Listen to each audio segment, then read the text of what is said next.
It's one of the most common questions we get in a client meeting room. Is Social Security going to be there for me in retirement? Insight into the future solvency of Social Security in this week's Fastest 4 Minutes in Finance. Hello once again, I'm Scott Inman. Social Security is the foundation of your retirement income. Figuring out the right strategy can make tens of thousands of dollars difference. But one of the top questions we get all the time is, will Social Security checks even be there in the future? Well, the answer is yes. The real question, though, is how much will they actually be?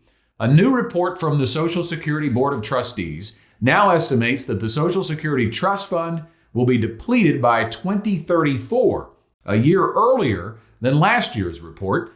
The one-year acceleration is being attributed to the COVID-19 pandemic. Millions of Americans were out of work for much of 2020 because of the government-imposed shutdown. That meant they weren't paying Social Security taxes, which of course pay the benefits. But what does a depletion of the trust fund really mean for you? Well, a lot of people believe that if the trust fund runs out of money, Social Security is broke and there will be no more benefits. Well, that's not correct. By law, Social Security must continue.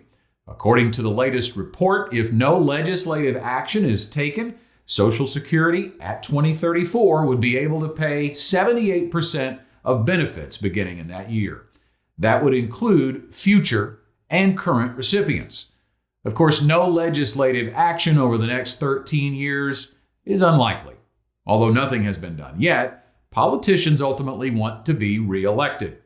Doing so would be difficult if they don't ensure seniors get their full Social Security benefits.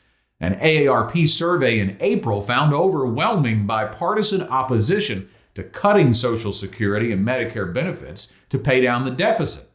There is not an appetite to reduce benefits at all.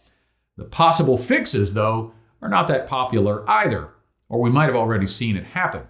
The most common proposals include raising the Social Security tax, currently 6.2%, increasing the income limit at which the tax is no longer imposed, currently at $142,800 for 2021, or increasing the full retirement age, currently age 67 for those born in 1960 or later. It might take a combination of all of those options. One strategist has estimated that if the employee's half of the Social Security tax were increased by just 1.7%, it would give Social Security enough to pay full benefits until 2095. Of course, the numbers are ever changing.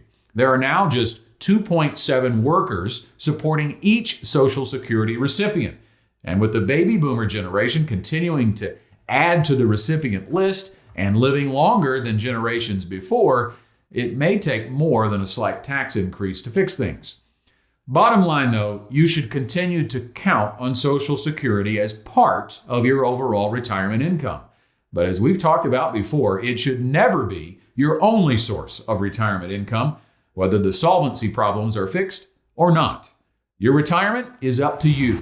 Building a plan and working with a financial advisor can help you make it what you want it to be. Thanks for watching.